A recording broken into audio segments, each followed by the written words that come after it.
কি গো আরতি, সকাল থেকে তোকে দেখেই মনে হচ্ছে মাথায় যেন রাজ্যের চিন্তা ভর করেছে। রান্নাঘরের কাজ ফেলে ঘাটে এসে এমন গম্ভীর হয়ে বসে আছিস যে?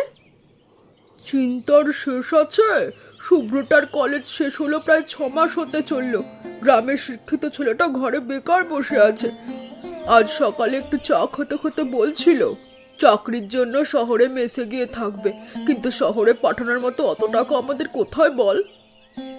শুভ্র খুব শান্ত আর লক্ষ্মী ছেলে রে। আর প্রদীপবাবু বলছিলেন শহরের ভিড়ে গিয়ে মেসের খরচে থাকার চেয়ে নিজের গ্রামে থেকে কিছু একটা করা ভালো। গ্রামের পথ তো খোলা রয়েছে, তুই অত ভেঙে পড়িস কেন? আমি কি আর সাধে ভেঙে পড়ি?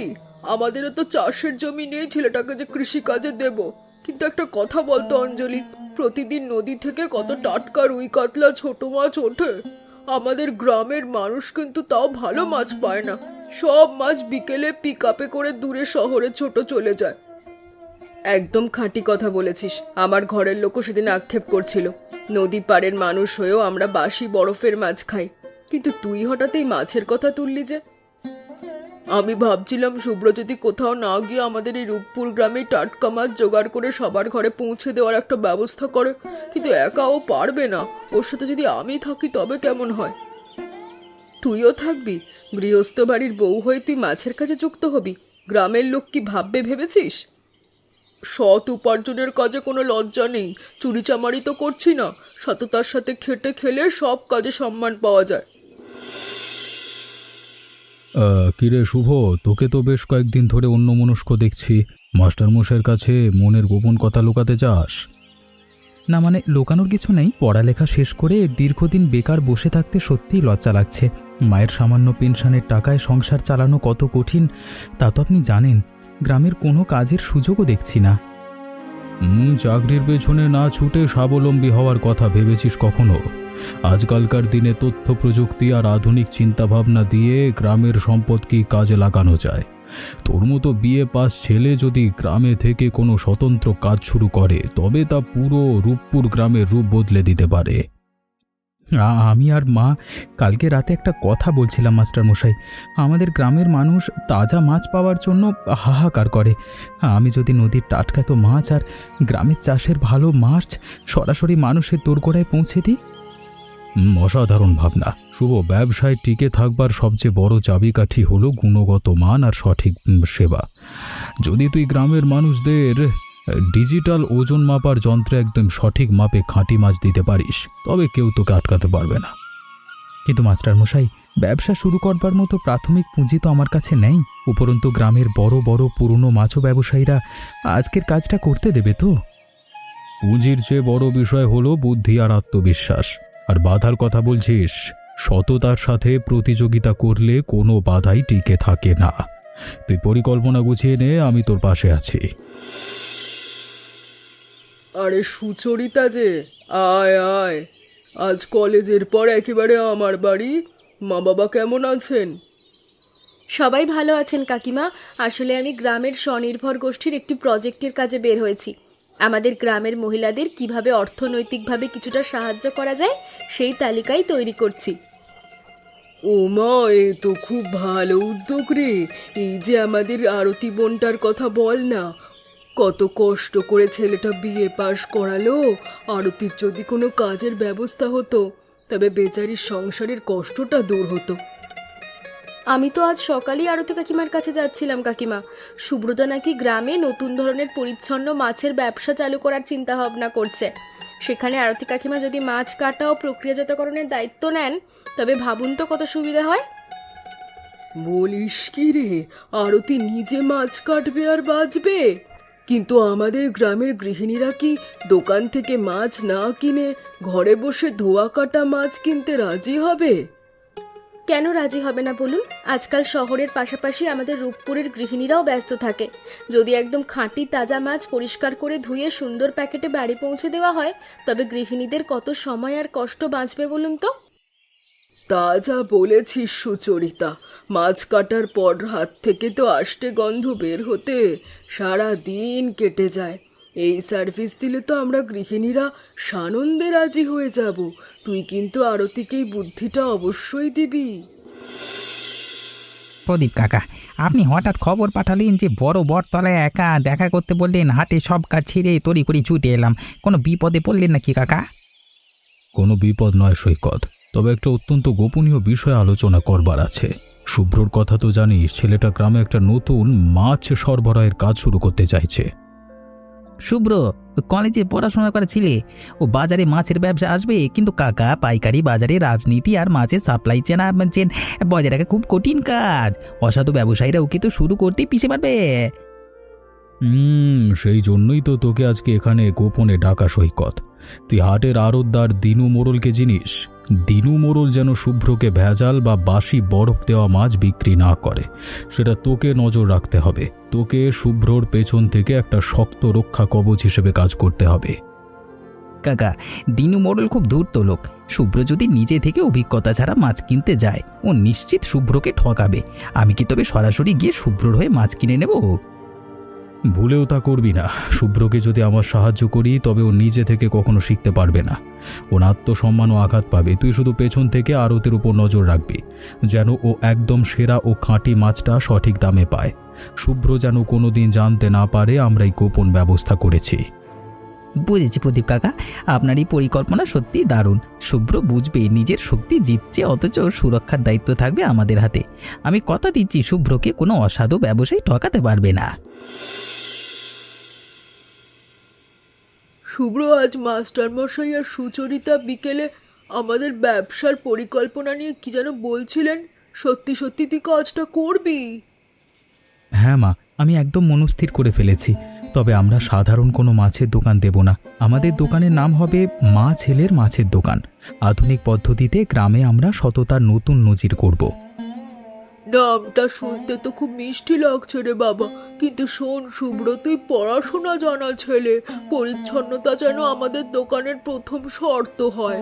তুই খালি নদী থেকে টাটকা মাছ আনবি, আর আমি ধুয়ে আঁশ ছাড়িয়ে এমনভাবে কেটে দেব যেন গৃহিণীরা বাড়িতে গিয়ে কড়াইতে চড়াতে পারে। একদম মা, আজকাল তো কেমিক্যাল মেশানো পচা মাছের বাজারে ছেয়ে গেছে। আমরা মানুষকে গ্যারেন্টি দেব, যদি আমাদের কোনো মাছে একটুও ভেজাল বের হয়, তবে পুরো টাকা ফেরত দেওয়া হবে। কিন্তু মা, আমাদের প্রাথমিক সব সরঞ্জাম কিনতে অন্তত ৮-১০ হাজার টাকার দরকার। এই নে শুভ্র, আমার এই জমানো ৮,০০০ টাকা গচ্ছিত ছিল। অন্যায় কোনো কাজে টাকাটা দিস না, সততার কাজ শুরু কর। আমার আশীর্বাদ তোর সঙ্গে থাকলো। মা, তুমি যে বিশ্বাস আমার উপর রাখছো, আমি আমার জীবন দিয়ে হলেও তার মান রাখব। মাসের প্রথম দিনেই আমাদের এই কাজের সূচনা হবে। ও ববিতা দিদি, ও রূপক দাদা, তোমরা শুনেছো নাকি খবর? শুভ্র আর আরতি নাকি সত্যি সত্যি মাছের ব্যবসা শুরু করতে যাচ্ছে। কিন্তু হাটের সবচেয়ে ভালো পজিশনের দোকান তো রামদাসের দখলে। শুভ্র বসবে কোথায়? তাই তো গো, শুভ্র ছেলেটা কি খোলা রাস্তায় ত্রিপল খাটিয়ে বসবে নাকি? এতে তো আরতির সম্মান একদম থাকবে না। তুই তো কাল রাতে মাস্টার মশাই আর সৈকতের সাথে কথা বলছিলি, কিছু জানিস নাকি? আরে তোরা তো হাঁসফাঁস করছিস কেন? শুভ্রকে বাজারে দামি দোকান দিতে হবে না। নদীর ঘাটের ঠিক পাশে মাস্টার মশাই যে অব্যবহৃত পুরনো কাঠের ঘরটা খালি পড়ে আছে, প্রদীপবাবু ওটা শুভ্রকে ব্যবহারের অনুমতি দিয়েছেন। কিন্তু সেই পুরনো কাঠের ভাঙা ঘরে ধুলাবালি আর মাকড়সার জাল, ওখানে বসে তাজা মাছ কি বিক্রি করা যাবে? আরে অঞ্জলি, তুই কালকে বিকেলে তো নদীর ওপারে যাসনি? আজকে সকালে গিয়ে দেখবি পুরো ঘরটা চুনকাম করে পরিষ্কার পরিচ্ছন্ন করে রং করা হয়েছে। আর আজকে ভোরে সৈকত সেখানে কি নিয়ে এসে জানিস? কি নিয়ে এসেছে গো? খোলসা করে বল না, কেন এত পেঁচাচ্ছিস? সৈকত শহর থেকে একটা অত্যাধুনিক ব্যাটারি চালিত শীতলীকরণ বাক্স আর ডিজিটাল ওজন মাপার যন্ত্র নিয়ে এসে ওই ঘরে সেট করে দিয়েছে। শুভ্র কিন্তু এখনো জানে না যে সৈকত এত বড় সাহায্য করেছে। শুভ্র ভাবছে ওটা প্রদীপবাবু ভাড়া এনেছেন। বাহ, তোরা সবাই মিলে সত্যি ছেলেটার পেছনে একটা দারুণ প্রাচীর হয়ে দাঁড়িয়েছিস। তোদের ঈশ্বর মঙ্গল করুন। স্যার দেখুন, আমি গতকাল পুরো রূপপুর গ্রামের প্রায় ৬৫টি পরিবারে গিয়ে সমীক্ষা চালিয়েছি। গ্রামের প্রায় ৯০% মানুষই তাজা মাছ পছন্দ করেন, কিন্তু বরফে দেওয়া পুরনো মাছের ভয়ে অনেকে কিনতে চায় না। চমৎকার সমীক্ষা সুচরিতা, কিন্তু শুধু সমীক্ষা করলেই তো হবে না। ক্রেতারা কেন পুরনো বাজারের মাছ ছাড়িয়ে শুভ্রর এই নতুন মাছ ছেলের মাছের দোকানে আসবে? আমাদের বিপণনের কৌশলটা কি হবে? স্যার, কৌশলটা খুবই সহজ। আমরা সুব্রতাকে বলবো শুধু দোকানে বসে বিক্রি না করে ও যেন মোবাইলের মাধ্যমে অর্ডার নেওয়ার ব্যবস্থা করে। সুদূর গ্রাম থেকে খদ্দের ফোন করবে আর আরতি কাকিমার হাতে পরিষ্কার করা মাছ শুভ্র 10 মিনিটের মধ্যে বাড়িতে পৌঁছে দেবে। বাহ, এ তো একেবারে আধুনিক হোম ডেলিভারি ধারণা। কিন্তু সুচরিতা, গ্রামের পুরনো চালের মানুষগুলো কি এভাবে ফোনে মাছের অর্ডার দেওয়া সহজে মেনে নেবে? প্রথমে হয়তো একটু ইতস্তত করবে স্যার, কিন্তু যখন দেখবে যে ওজনে 1 গ্রামও কম হচ্ছে না, মাছের পেট থেকে ভেজালের দুর্গন্ধ নেই আর বাড়িতে বসেই পরিষ্কার মাছ পাওয়া যাচ্ছে, তখন তারা নিজে থেকেই ফোনে অর্ডার করবে। কিন্তু একটা বড় আশঙ্কা আছে সুচরিতা। পাশের গ্রামের আড়তদার দিনু মোড়ল আর বাজারের বড় মাছ ব্যবসায়ীরা যখন দেখবে শুভ্রর খদ্দের বাড়ছে, তারা তো শুভ্রর যোগান বন্ধ করবার চেষ্টা করতেই পারে, তাই না? সেই জন্যই তো সৈকতদার পাইকারি বাজারে কড়া নজর রাখছে স্যার। আপনি আর সৈকতদা যখন সঙ্গে আছি, তখন অসাধু ব্যবসায়ীদের কোনো চক্রান্তই টিকবে না।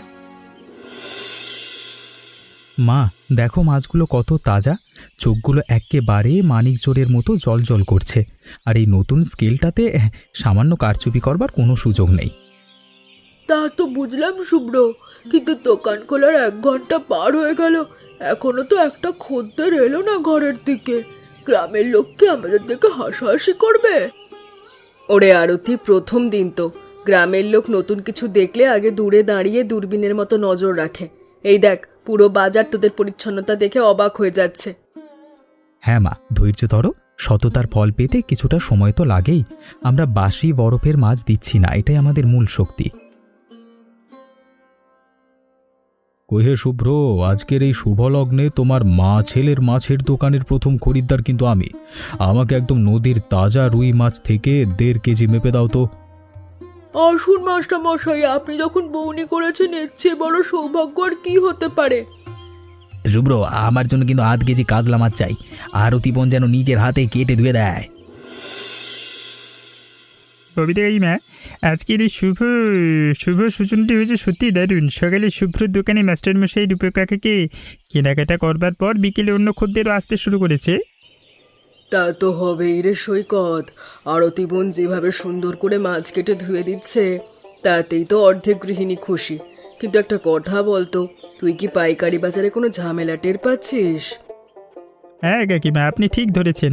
হাটের আড়তদার দিনু মোড়ল শুভ্রর এত কম দামে টাটকা মাছ বিক্রি করা মোটেও ভালো চোখে দেখছে না। ও নাকি আজকে সকালে অন্য মাছ বিক্রেতাদের উস্কে দিচ্ছিল। কি বলিস রে সৈকত? দিনু মোড়ল তো খুব পেঁচালো লোক। ও কি শুভ্রর মাছের যোগানে বাধা দেওয়ার চেষ্টা করছে? চেষ্টা করতে পারে কাকিমা, বর্ষাকালে নদী থেকে প্রতিদিন তাজা মাছ পাওয়া কঠিন তো। তা দিনু মোড়ল যদি পাইকারি হাটের সব তাজা মাছ নিজে চড়া দামে কিনে নেয়, তবে শুভ্র ভালো মাছ পাবে কোত্থেকে? আরতি আর শুভ্র বেচারা কত আশা নিয়ে কাজ শুরু করলো, ওদের যেন ক্ষতি না হয়। আপনি একদম চিন্তা করবেন না কাকিমা, আমি আর প্রদীপ কাকা বিকল্প পথ ভেবে রেখেছি। নদী বন্ধ থাকলেও পার্শ্ববর্তী গ্রামের 3টি বিশাল সরকারি দিঘির মালিকের সাথে আমি কথা বলে রেখেছি। শুভ্রকে টাটকা মাছের অভাবে আমরা হারতে দেব না। ওরে সুচরিতা, তুই এই ছোট্ট পাতায় কী সব লিখেছিস রে? এই সামান্য কাগজটা বিলিয়ে গ্রামের মানুষ শুভ্রর দোকান থেকে মাছ কেনার জন্য বোঝানো যাবে? কাকিমা, হাতে শুধু লেখা নেই, এতে একটা বিরাট সুবিধার কথা বলা আছে। দেখুন, এখানে পরিষ্কার করে লেখা, মা ছেলের মাছের দোকান থেকে মাছ কিনলে কাটা আর ধোয়ার জন্য অতিরিক্ত খরচ লাগবে না, আর পচা মাছ বের হলে পুরো টাকা ফেরত। এ তো গৃহিণীদের একেবারে মনের কথা লিখেছিস। সত্যি বলতে রান্নাঘরে মাছ কাটার ঝামেলার ভয়ে অনেকেই সপ্তাহে 1 দিনের বেশি মাছ রাঁধতে চায় না। এই যে জেঠিমা, এখন থেকে আর কষ্ট করে কাদা পেরিয়ে বড় বাজারে যেতে হবে না। আমাদের সুব্রদা আর আরতি কাকিমা একদম তাজা মাছ আপনাদের ঘরে পৌঁছে দেবে, শুধু একটা ফোন করবেন। আর শোন গো, ওজনে একদম খাঁটি, 1 গ্রামও কম না। আরতি বোন নিজে হাতে পরিষ্কার করে কেটে দেবে, ঘরে এনে মশলা মাখিয়ে শুধু কড়াইতে দিলে হবে। আমাদের গ্রামের মা ছেলের এই লড়াইকে সফল করা তো আমাদেরই দায়িত্ব, তাই না? শুভ্রকে দেখলাম সাইকেল চালিয়ে খুব দ্রুত পাশের পাড়ায় যাচ্ছে। প্রথম দুদিনে কিন্তু ব্যবসা বেশ জমে উঠেছে বলে মনে হচ্ছে। সব আপনাদের আশীর্বাদ ঠাকসটা মশাই, কিন্তু একটা ছোট সমস্যা হয়েছে। আজ সকালে কয়েকজন খদ্দের বলছিলেন বাজারের পুরনো দোকানদাররা নাকি আমাদের চেয়ে কেজিতে 10-15 টাকা কম দামে মাছ দিচ্ছে। আরতি বোন, একটা অত্যন্ত গুরুত্বপূর্ণ কথা চিরকাল মনে রাখবে। অসাধু ব্যবসায়ীরা যে মাছ বরফ খাইয়ে চিরদিন পচিয়ে বিক্রি করে তার দাম তো কম হবেই, কিন্তু তোমার মাছ একদম টাটকার কেমিক্যাল যুক্ত, মানে কেমিক্যাল মুক্ত আর কি। এই আর কি মাছিলাম। আমি শুভ্রকেও আজ সকালে ঠিক এটাই বলছিলাম। লাভের আশায় আমরা কখনো বাসি বা ভেজাল মাছ দোকানে তুলব না। সততা হারিয়ে যদি 2 টাকা বেশি লাভ হয়, তবে সেই টাকায় কখনো সংসারের কল্যাণ হতে পারে না। হ্যাঁ, এই তো একদম নীতিবান মায়ের সঠিক শিক্ষা। ক্রেতারা যখন দেখবে তোমাদের দেওয়া মাছ খেয়ে পেটের কোনো অসুখ হচ্ছে না আর স্বাদ অসাধারণ, তখন তারা 10 টাকা বেশি দিয়েই তোমার কাছ থেকে মাছ কিনবে। স্বাস্থ্যের যে টাকার মূল্য বেশি নয়। একদম সত্য বলেছেন মাস্টারমশাই। ব্যবসা আমরা করব সৎ পথে, কোনো ছলচাতুরি আমাদের দোকানে স্থান পাবে না। সৈকতদা, এত সকালে বাজারে না আসলে বুঝতেই পারতাম না মাছের বাজার কত বিশাল আর জটিল। কিন্তু এখানে ভালো আর পচা মাছের তফাৎ বুঝবো কি করে বলো তো? এই দেখ শুভ্র, এটা হলো মাছ চেনবার আসল রহস্য। ভালো মাছের ফুলকো হবে টাটকা, লাল টকটকে, এই যে দেখতে পাচ্ছিস চোখগুলো পরিষ্কার চকচক, তো দেখ না কালো কালো, হ্যাঁ। আর পিঠের মাংসে চাপ দিলে একদম স্পঞ্জের মতো শক্ত থাকবে, ঠিক আছে। পচা মাছে চাপ দিলে আঙুল বসে যাবে, ব্যাস। বুঝেছি সৈকতদা, অনেক অসাধু বিক্রেতা তো লাল রং দিয়ে ফুলকো রাঙিয়ে দেয় শুনেছি। হ্যাঁ ঠিক, সেই জন্যই গায়ের পিচ্ছিল ভাব আর মাছের গন্ধ শুঁকে চেনা শিখতে হয়। তুই কোনোদিন আড়তদারের চকচকে কথায় ভুলবি না, ঠিক আছে। এই যে দিনু মডেলের আড়ত দেখছিস, এদের কাছে বরফ দেওয়া পুরনো মাছ অনেক থাকে। আমি কোনো দিন বরফ দেওয়া বাসি মাছ আমার দোকানে নেব না সৈকতদা। আমার মা আমাকে স্পষ্ট বলে দিয়েছে যে মাছ আমরা নিজেরা খেতে পারবো না, তা খদ্দেরকে বিক্রি করা মহাপাপ। তোর এই নীতিটাই তোকে একদিন অনেক ওপরে নিয়ে যাবে শুভ্র। চল, আজকে তোকে একটা খাঁটি দিঘি তাজা রুই আর তাজা পাবদা মাছের আড়তে নিয়ে যাই, যেখানে কোনো কেমিক্যাল ব্যবহার করা হয় না। চ। আরতি, কাল তোর দোকান থেকে শুভ্র যে ভেটকি মাছটা বাড়িতে দিয়ে গেল, কি বলবো বোন, রান্না করার পর মাছের যা সুবাস আর স্বাদ, ও তো চেটে ফুটে 2 থালা ভাত খেয়ে নিল। সব ঈশ্বরের কৃপা ববিতাদি। আর সুব্রত প্রতিদিন ভোরে উঠে সৈকতের সঙ্গে বাজারে গিয়ে বেছে বেছে সেরা মাছ নিয়ে আসে। পরিশ্রমের দাম তো মিলবে। শুধু মাছের স্বাদ নয় আরতি বোন, ওরে সুন্দর করে কেটে আঁশ ছড়িয়ে জল দিয়ে ধুয়ে প্যাকেটে ভরে দেওয়া সার্ভিসটা যে কত বড় উপকার করেছে তা গ্রামের সব গৃহিণীরা বলছে। চায়ের দোকানে এসে সবাই তোর আর শুভ্র প্রশংসায় পঞ্চমুখ। সততার সঠিক সেবার মূল্য এমনই হয় রূপক। ওরা এই ব্যবসাটা শুরু করলো, অনেকেই সংশয় ছিল, কিন্তু আজকে মাত্র কয়েকদিনের মধ্যে মা ছেলের মাছের দোকান সবার ঘরে ঘরে একটা বিশ্বাসের নাম হয়ে উঠেছে। মাস্টারমশাই, সবাই যদি এইভাবে আমার পাশে না দাঁড়াতেন, তবে আমরা মা ছেলে দুটিতে পথেই থমকে যেতাম। ভালো মানুষের পাশে ঈশ্বর সব সময় থাকে। তোদের সততার জয় হবেই। তোমরা বিশ্বাস করবে না, মাত্র কয়েকদিনের ব্যবসায় আমাদের বিক্রি প্রত্যাশার চেয়ে প্রায় দ্বিগুণ হয়ে গেছে। সব খরচ, পরিবহন আর কেনা দাম বাদ দিয়েও একটা বিরাট অঙ্কের লাভ হয়েছে। সত্যি সুচরিতা, আমি তো ভেবেছিলাম প্রথম কয়েক মাস হয়তো শুধু কেনা দামে টাকাটাই উঠবে, লাভ তো দূরের কথা। আরে বোকা ছেলে, তোরা যে সততার সাথে সার্ভিস দিচ্ছিস তার দাম তো মানুষ দেবে। গৃহিণীরা এখন আর অন্য কোনো দোকান থেকে মাছ কিনতেই চাইছে না। লাভ কিছুটা হচ্ছে ঠিকই অঞ্জলি, কিন্তু শুভ্র, আমাদের এখনই এত অহংকারী হলে চলবে না। লাভের টাকা ওড়ানো যাবে না। সৈকত আর মাস্টারমশাইয়ের সহায়তায় যে সরঞ্জাম নেওয়া হয়েছে তার টাকা ধীরে ধীরে শোধ করতে হবে। একদম ঠিক কাকিমা, আমরা ভাবছি এবার মা ছেলের দোকানের পক্ষ থেকে একটা ডিজিটাল প্রচারপত্র তৈরি করব। আর পার্শ্ববর্তী 2 গ্রাম থেকেও শুভ্র ভাইয়ের মোবাইলে অর্ডার আসা শুরু হয়েছে। হ্যাঁ মা, 1 আগস্ট থেকে যে আমরা পথ চলা শুরু করেছিলাম তা আজকে আমাদের নতুন এক উদ্যোক্তা হিসেবে গড়ে তুলেছে। তোমার নীতি শিক্ষা আর পরিশ্রমই এর মূল শক্তি। দেখলে তো শুভ্র, আজকে থেকে ঠিক 6 মাস আগে তোমরা যখন এই সাধারণ দোকানটি শুরু করেছিলে তখন অনেকেই হয়তো সন্দেহ করেছিল, কিন্তু আজকে 6 মাস পর সততার কঠোর পরিশ্রম দিয়ে তোমরা প্রমাণ করে দিলে যে ইচ্ছে থাকলে গ্রাম থেকেই বিপ্লব ঘটানো যায়। মাস্টার মশাই, সৈকতদার উপকাকা, আপনাদের গোপন সহযোগিতা আর অভিভাবকত্ব না থাকলে আমি হয়তো প্রথম ধাক্কাতেই হেরে যেতাম। আর সুচরিতা এবং অঞ্জলি কাকিমার প্ররোচনা আমাদের পথ মসৃণ করেছে। আর সব কিছুর উপরে ছিল আমাদের আরতি কাকিমার হাতের সেই পরম স্নেহ ভালোবাসা। মা ছেলের মাছের দোকান এখন আর শুধু একটা দোকান নয়, পুরো অঞ্চলের 7টি গ্রামের মানুষের কাছে বিশ্ব শুদ্ধতা বিশ্বাসের এক অন্যতম প্রতীক। আজ তোকে দেখে আমার বুকটা গর্বে ভরে যাচ্ছে আরতি। একজন মা কিভাবে তার সন্তানকে সাথে নিয়ে শূন্য থেকে সাফল্যের শিখরে পৌঁছতে পারে, তুই আজ পুরো সমাজের কাছে তার জ্বলন্ত নজির তুলে ধরেছিস। আমি তো শুধু একজন সাধারণ মা, আমার শুভ্রর সততা আর আপনাদের সকলের ভালোবাসাই আমাদের এত দূর নিয়ে এসেছে। আজই 6 মাস পর পেছনে ফিরে তাকালে আমার ঈশ্বরের প্রতি কৃতজ্ঞতায় মাথা একেবারে নুইয়ে আসে। সৎ পথে চললে ঈশ্বর যে কাউকে ফেরার না, তা তো আজ প্রমাণিত। আসুন কাকিমা, আসুন কাকাবাবু, মা ছেলের মাছের দোকানে আপনাদের সবাইকে স্বাগত। একদম টাটকা, বিশুদ্ধ এবং পরিচ্ছন্ন মাছ তৈরি আছে আপনাদের সেবায়। আসুন আসুন আসুন।